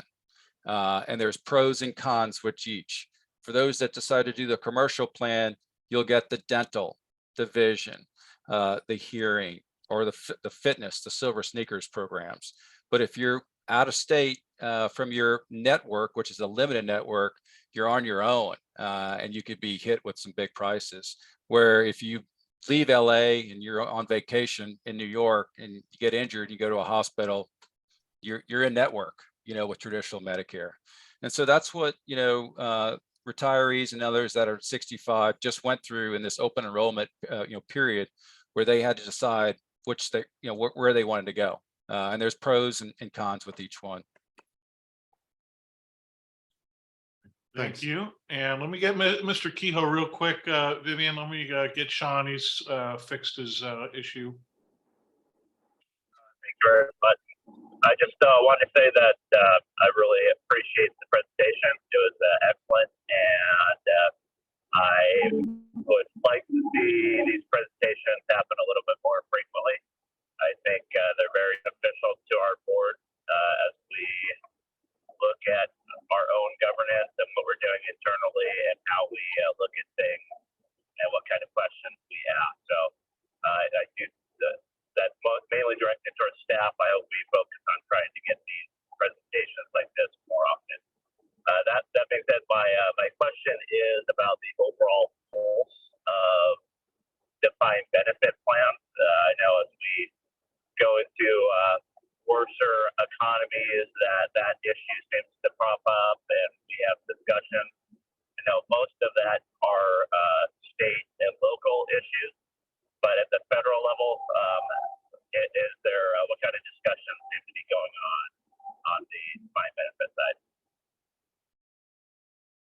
I'm not sure I heard everything that you had said, but is it threat, are you asking about threats to DB plans? Correct. Yeah, you know, they could take a couple of different forms. What I talked about earlier, UBIT, you know, that's a direct tax matter. Proposals we've seen before, like PEPTA, the Public Employee Pension Transparency Act, that was a disclosure issue. So plans would have to report their funded status to the Treasury Department based on a bond rate. Now, under California law, I believe you're already providing that number. So that's not a big deal, but it was a big deal for plans in other states. So the third form I could see is where, and you know, we can't control the voices of all of the different public pension plans in the country, certainly. And there have been, with, you know, rare, but it is rare, but there have been some who have come to Capitol Hill in Washington and asked for federal help for their struggling DB plan, which hasn't been funded properly for years and years and has dug a tremendous hole, as you've seen in certain jurisdictions. So I see that as being an area where Congress could say, certainly we will help you. However, you're going to have to make certain changes to your DB plan. You're going to have to cap benefits. You're going to have to make investments in only these types of investments. You're going to have to use a different assumed rate of return. So it's a carrot and a stick approach. Now, you know, if that is put out there, that is a threat to DB plans, and as much as certain plans might take advantage of it. As far as Congress changing the federal tax code qualification requirements to put something onerous in that would steer a DB plan to become a DC plan, I don't see that happening in the next 2 years because we have blocks in place. I mean, the Biden administration certainly wouldn't go for anything like that. So I hope that's responsive. It can take several different forms, this anti-DB approach. But I think those are the key areas that I would look at. Thank you. And Ms. Gray, I think you had a Just a very brief comment. You had mentioned that NCPERS would have their, I guess, schedule for visits made soon. I would only ask if Mr. Rhoda, are you going to coordinate with the NCPERS schedule, or will we have our own schedule? Because I know NCPERS shows the 24th at 5 o'clock to be the last day of visits. I think some of us may have, well, I know I've already registered and made flight arrangements, but if you think, I certainly can change them and it's not going to hurt what I've paid or what LACERA is going to pay. But if you could let our staff know as soon as possible, and I know that's going to be difficult because, you know, you've got to make appointments and, you know, we're making a change and everyone is out. However, as soon as possible, so that we'll know if we're going to stay beyond the 25th or not. I hear you loud and clear. So if I just might take 30 seconds. So NCPERS is not setting up meetings for individual plans. Hank Kim and the board, Will, you're aware of this, they've decided to let plans do their own thing in this conference, maybe return in 2024 to trying to schedule meetings for different plans. So LACERA is on its own, in as much as Shane and I will be helping to set up the meetings. But the 23rd is the full day of presentations. The 24th is a special day that is being done, which is they're calling a communications summit. You may wish to participate in all of that on the 24th. So I guess I would need to know that as well, as to whether you would potentially leave some of those presentations to do meetings on Capitol Hill. But I would definitely plan on a solid day of the 25th. Okay, And traditionally, we've just tried to get appointments where we could throughout. I mean, we've even had appointments on Sunday that have worked out. And that Just, could work. just get them where you can, and whatever trustees feel comfortable leaving the meeting, you take them, because you're probably only going to get a couple of options over those 4 days. You got to take them. And if that's the flexibility that you have and are willing to use, then I would say the 25th would be our last day of meetings. Yeah. And now, will Mr. Rhoda's office be coordinating that, or Mr. Liu, or how's that gonna, how are those meetings gonna happen? I will certainly send out the meeting requests. Shane may send some as well. We'll coordinate with Barry to have one comprehensive schedule. Okay. That would be much appreciated. I know Absolutely. sometimes you even want to go as well too, and have, I think in 2018, I think we had our, I can't remember when that was.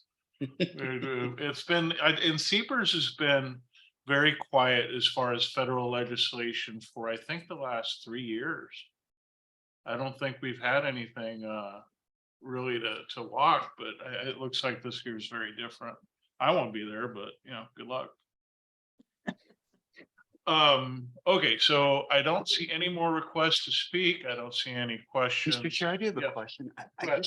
just a process question for staff. IBL approved the lobbying day on their agenda today, but I'm not clear whether we've approved it or need to approve it. I just, if we're interested in attending, what is the process from here? Yes, thank you, Mr. Bernstein. So just to clarify, so the CEPRS conferences are pre-approved conferences. Okay. So that so you can attend the conferences, obviously.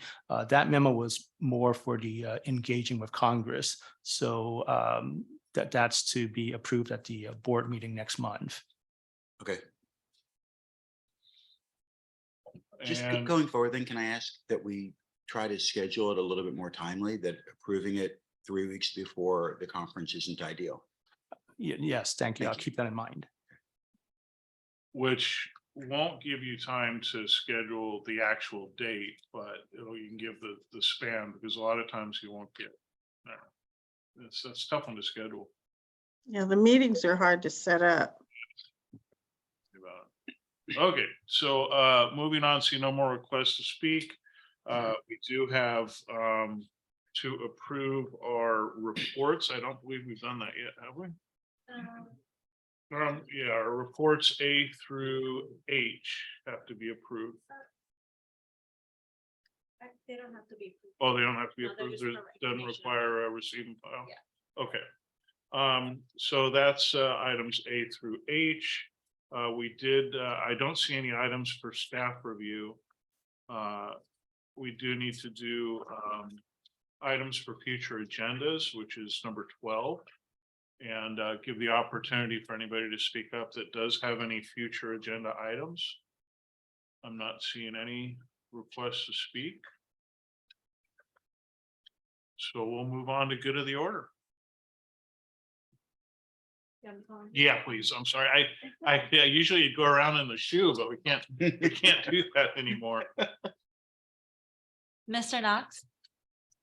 Thank you. Good morning. First and foremost, property tax deadline is Monday, the 12th. You are lucky to get 2 extra days this year because the 10th falls on a weekend. Secondly, certainly want to thank the outgoing trustees. Mr. Moore, thank you. I learned a lot from your perspective and your experiences. Ms. Aponte, the same thing, brought in an interesting perspective from the healthcare side of things.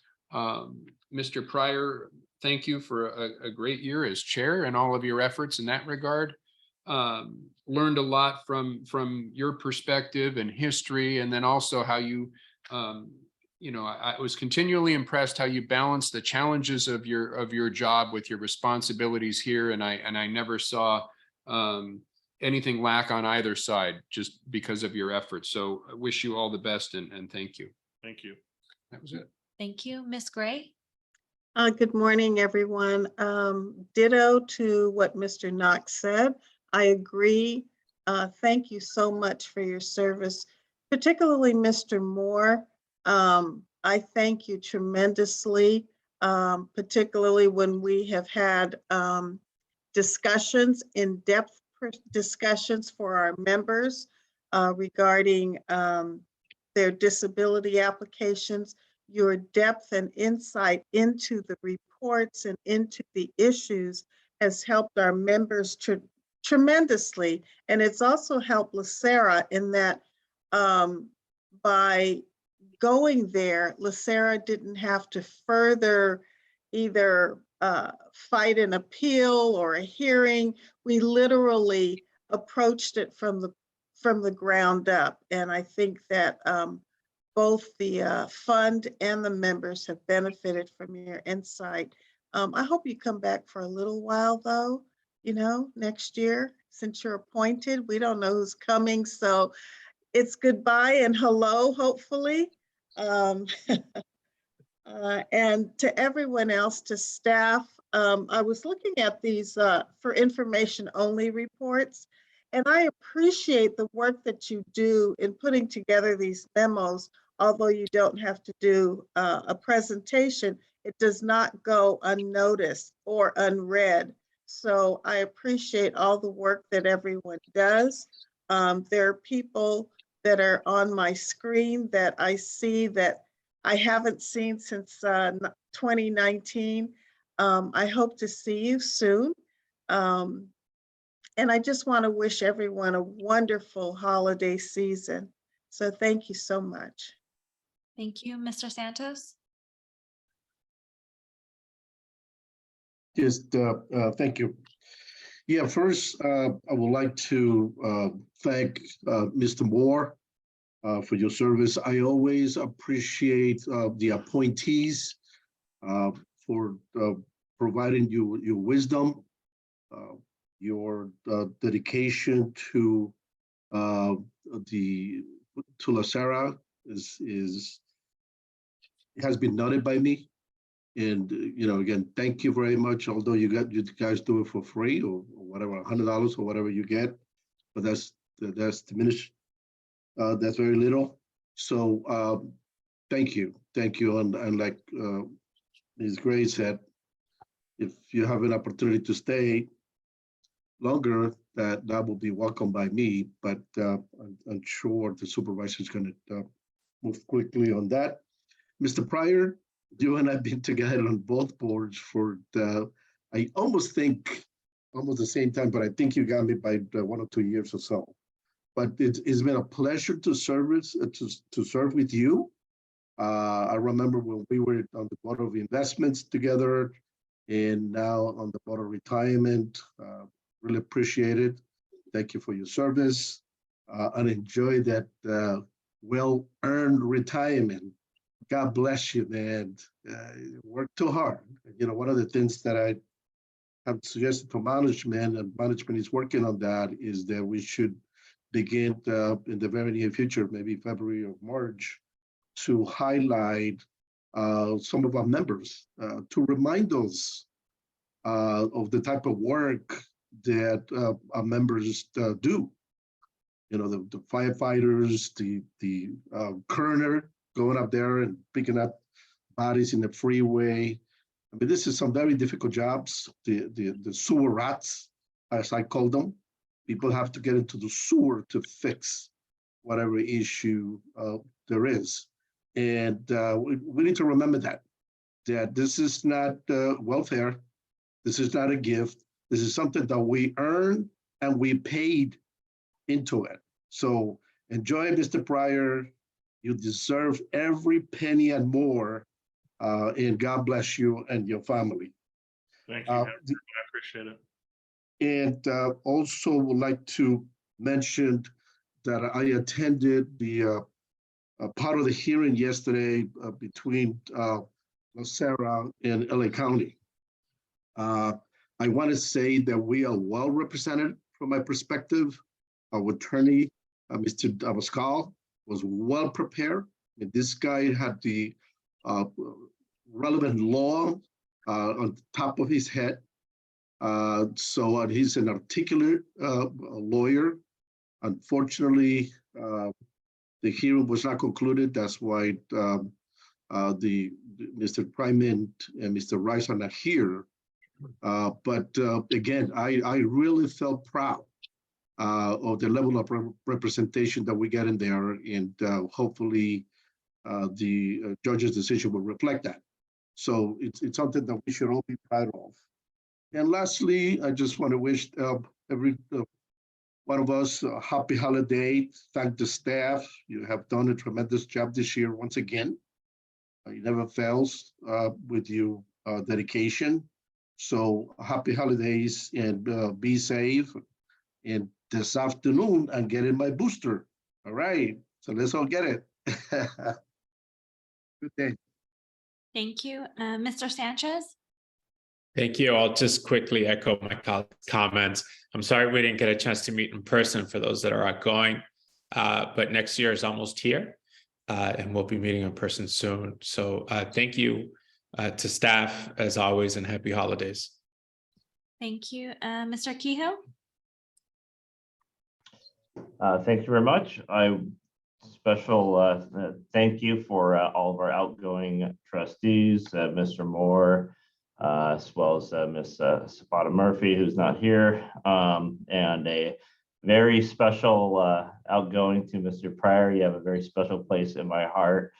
I enjoy having to run against you so many times, but that being said, we all went back in the boardroom with a big smile and part of a big family. So fire department always has a special place in my heart as well. So definitely appreciate the many years that we spent together, and may all of the outgoing trustees have many years of happiness beyond this board. And a Merry Christmas for everyone, and happy holidays, and looking forward to many good things to come in the upcoming year. Thank you. Mr. Robbins? Okay, we'll come back to Mr. Robbins. Mr. Harris? Well, I will not regurgitate what all of my colleagues have already said, but I absolutely feel the same way. I appreciate the service of all trustees, and particularly Mr. Moore. We're going to miss your insight. Like Vivian, I've always really appreciated your perspective on things, your willingness to argue the points and represent our members very vociferously. And I want you to know that a lot of the things you said, they certainly didn't fall on deaf ears from this perspective. And I really appreciated everything you did for our members. Mrs. Ponte Murphy, although she's not here, I also appreciate her service. Will, I've got a whole ton of really bad fireman jokes, but I'm going to keep them to myself, so I won't embarrass myself. I also, like Sean, I got to run against Will back in the day when I was the safety alternate, and I don't remember if I think he beat me once again. So, but always appreciate your insight. You have done an incredible job as a chair, and you've just always done an incredible job as a trustee. You've represented the fire department extremely well in the entire system. I knew that when you were sitting at the helm, where you had a steady hand on the tiller, and I always really appreciated that. So again, have a great retirement. I know you will. Take some advice from a retiree. Learn to say no when people are asking you to jump on this or that, because now you got all this time. You're retired, and you'll find you don't have any time at all because you're so busy. And hopefully, it's busy taking care of your family and having a good time and enjoying the retirement benefits that you have so richly earned and deserve. That's it. It's been a pleasure. Thank you, Mr. Harris. Mr. Robbins? Thank you. I had to take a potty break, so I came back and we're in the middle of saying goodbye to everybody. So It's funny when you leave. when you leave, it's like what's the Field of Dreams? You know, watch Les leave sometimes because it's like the cornrow like separates and he goes through. Then he comes back and the cornrow opens and he sits down. I'm sorry. Go ahead, sir. Well, it's always hard to say goodbye to people when they move on. And Mr. Moore, you've been a really good trustee and you've taken your job seriously. And you have shared with us a perspective that we do not always get from other trustees. I wish you well in the future, and maybe you will be back and maybe you won't. I don't know what's going on there, but anyway, it's interesting. I don't know what to say to you, Will. You've been around a long time. You and I are the old dogs, I think. So you and I will be seeing each other. I mean, we're almost neighbors. So, and as JP said, you're going to find out that there's plenty to do in retirement. So regardless of what you do, there's plenty to do. So the future is there. So be well and take care of yourself and stay healthy. So that's the important thing. So we don't live forever. So retirement's not as good if you can't do the things you want to do, and putting everything off till you retire to do all the things you could have started doing when you were still working is always my biggest piece of advice. And of course, my other famous thing is I always tell people I've never seen an armored car following a hearse. So, enjoy all that stuff you worked for all those years. So like I said, I'll be seeing you in the very near future, Will, and look forward to meeting your replacement. And everybody have a great holiday, great Christmas, whatever it is you're doing. Stay safe, stay healthy. And to everybody at LACERA, I look forward to getting back in the building, and maybe we can start doing things the way we did them in the past, which was in person. So it's been a real crazy couple of years. So hopefully, I don't want to knock on wood too much, but hopefully things are going to get better. Thank you. Thank you. Mr. Bernstein? Comments have been so excellent, and I'll give just a general seconding of everything that people have said. But I want to acknowledge one or two things, particularly I want to acknowledge one thing that I don't think has been brought up quite explicitly with Mr. Moore. And we serve both on this board and the BOI, and Mr. Moore has been a consistent, at times relentless voice for promoting diversity in everything that we do, and he's been an effective voice as well. And it has been my observation that things like equity are not sufficient as aspirations. When they're just qualitative values, they don't get done. And you have been a regular promoter that we need to have quantitative ways of looking at this sort of a thing. And I suspect because you are passionate that we have not gotten everything done that you have wanted, but I think you have moved us well in the right direction, and I really appreciate that. And I also want to wish Mr. Pryor all the best. I'm looking at Vivian and Sean up there and remembering fondly to the early teens when we were the new kids here, and you and Les and Herman had already been here a long time, and you have been consistently kind and wise and supportive. It's such a pleasure that you got to finish this up as chair. You've done an excellent job. I really have appreciated everything you've done, both for LACERA and just personally as a friend and a colleague. So I don't think you're off to play shuffleboard, maybe a little, but I suspect other things await you, and whatever your next adventures are, I hope they are fun and successful. I have no doubt they will be. So thank you very much. Thank you. Mr. Moore? Okay, first of all, I want to thank everyone for those kind words. I really appreciate it. And sometimes you wonder whether people are actually listening to what you're saying. So I'm glad to hear that at least you heard me. I got a story. I always have good stories. At least I think they're good stories. But when I was in graduate school, 40, 50 years ago, one of my professors said, to be a public administrator, you have to develop your own philosophy of public administration that guides you in your work as a public administrator. What is your role?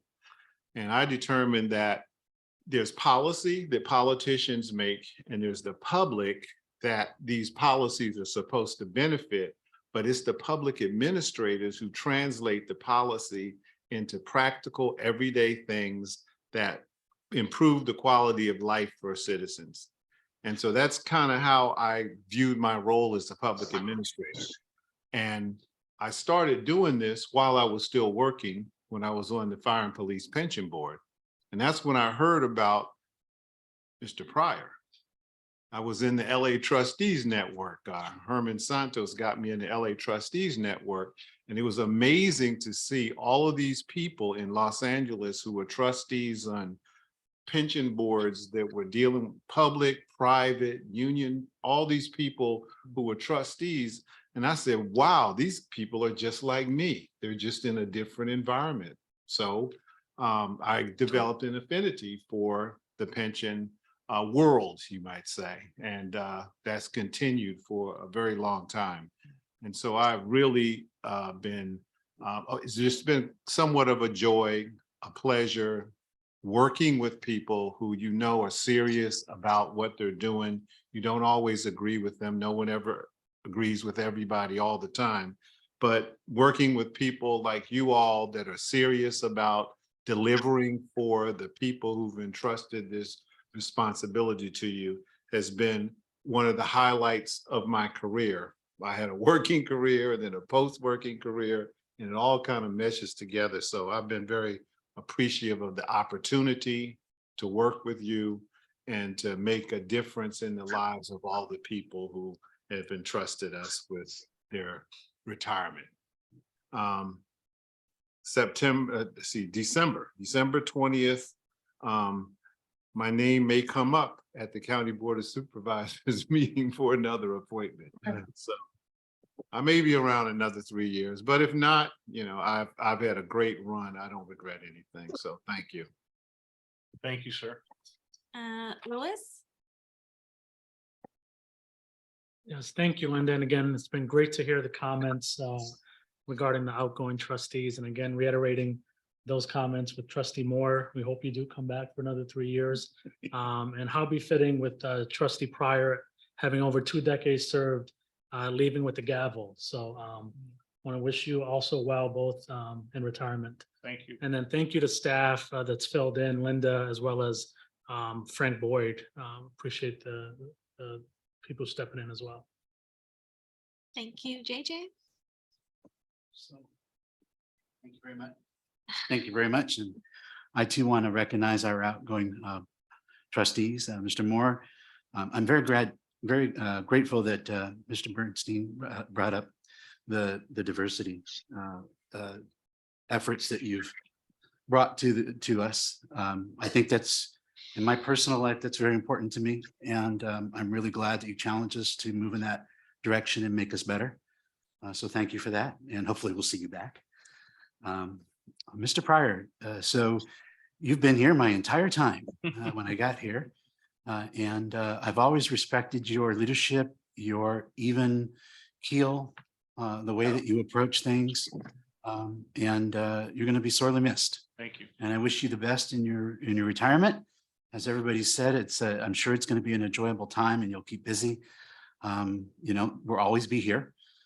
So you can always come back as a retired member someday. But I want to thank you for your service from the bottom of my heart, personally. Thank you.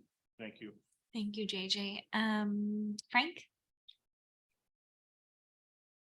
Just real brief, as staff and as a member, I want to thank Mr. Moore, Mr. Pryor, and Ms. Ponta Murphy for your years of service. Thank you very much. Thank you. Laura? Good morning, everyone. I'm sorry not to be in person today. I'm not feeling 100% and wanted to keep everybody safe. Um, I won't reiterate what Steph said, but and I can't really say it better than they did. But I know that we, myself and the rest of the staff, are extremely grateful for your service to our members and also to the county as a whole. All the work that you have done in your public careers and in your role as trustees is very much appreciated. So we thank you for that and wish you the best. I also wanted to acknowledge and thank our system staff who hopefully made the hybrid experience work a little bit better this time. We took the feedback that trustees gave us about how we are presenting virtually. As I'm participating virtually, I think it looks pretty good. But we look forward to, we look forward to and appreciate the feedback that trustees give us about how we can do our jobs more effectively and efficiently. So we appreciate that. And hopefully this solution works for all of you. And if not, I'm sure you won't be quiet. And we appreciate that. So thank you. Thank you, Mara. And Chair Pryor. Thank you very much. Yeah, quite a feeling. 21 years and who's counting? It was a little weird to get up this morning and come into a board meeting because one, we haven't done it in so long, but also because I've been doing it for so long. You forget. I mean, the day after I got back from my wedding, I had a board meeting. September 11th. I don't know if you remember that, Les, but we had a board meeting that day. After watching planes fly into the buildings in New York, we had to come in and do what had to get done. Day after one of my kids was born, I remember having to come in for a board meeting. And I remember back in the day when we had 4 board meetings a week because we had 2 for Board of Investments and 2 for Board of Retirement. That was a lot. And it's going to be kind of weird to not do that anymore. But I got to think weird in a good way, in a really good way, to not have that obligation. But it's a huge obligation. And so is reading your agenda. And so is traveling and studying and trying to make the right decisions and trying to keep calm when some people are going crazy. It's a huge obligation. And I just want to thank the people that are here that are doing that for free. You're supporting a workforce that virtually thinks about their retirement probably every 15 minutes of their working day. And I kid you not, that's some, especially, I guess it kind of depends how old you are. With me, it's about every, I don't know, 30 seconds, but but for younger employees, I'm sure it's more. But it's one of the most important things in their lives, and you're supporting that. And you're supporting that for some amazing people, all the way from deputy sheriffs and sergeants and folks that are doing a really hard job, all the way down to and over to secretaries at Department of Probation and like Herman said, the guys fixing the sewers and doing all that stuff that is just so important for our county to exist. And you all are making their lives complete by making sure they have a retirement. And to the people that do it for free on this board, thank you. And thank you for volunteering and doing that. I can't tell you how much I respect you for making that obligation part of your life, because it's not easy. To my fellow trustees that I've known for so long, just been through so much with, some good, mostly good, a little bit bad, but who cares? It's all part of the mix. It's been a pleasure, and likewise, you guys dedicating so much of your lives to making county employees have a well-rounded job and great benefits is really a hero's work, and I appreciate all of you for doing it. And definitely, most importantly, to the staff, same thing. you know, you're all working day in and day out, making a retirement happen for county employees. And it's absolutely one of the most important things that I can think of, and to the most important benefit that they'll have. And it may not feel like it day after day when you're just having to go through legal decisions or you know, answering phone calls about benefits or that kind of stuff. It might not feel like it, but you know, absolutely are changing and making important the careers of many people out there. And I just hope that what I've helped to build over the years, which I think is a very strong foundation and a very good organization, hopefully that organization will still keep providing that into the future. And this organization will be just as good now as just as good 20 years ago from now that it is now. Messed that up. And I don't see why it wouldn't be, with the quality of board trustees and employees and staff and executives and everybody else at this place. I don't see why it won't be that good that far into the future. So thank you, everybody, for your support. You know, I just love you all. And thank you for you know, my retirement. It won't be a bad one, really. I'll probably be around for a few more months, but I don't know. You have to talk to somebody that says the wrong thing to me to really find out how long it's going to be, because I'm that short. You know, once January 1st rolls around, I'm one bad argument away from telling everybody that I'll keep it brief. Let's put it that way. Anyways, thank you again. Special thank to the employees. Special thank you to the staff that took care of us all these years. And I can't say enough about the experience and how glad I am. I took that first board position in 2000, actually really 99. And you know, I don't regret a bit of it. Thank you, and God bless everybody. Anywho, that takes us to disability retirement cases in closed session. Let's go ahead and take a break to 11:15. That gives us a 13-minute bathroom break. 11:15, we'll get started on our disability cases.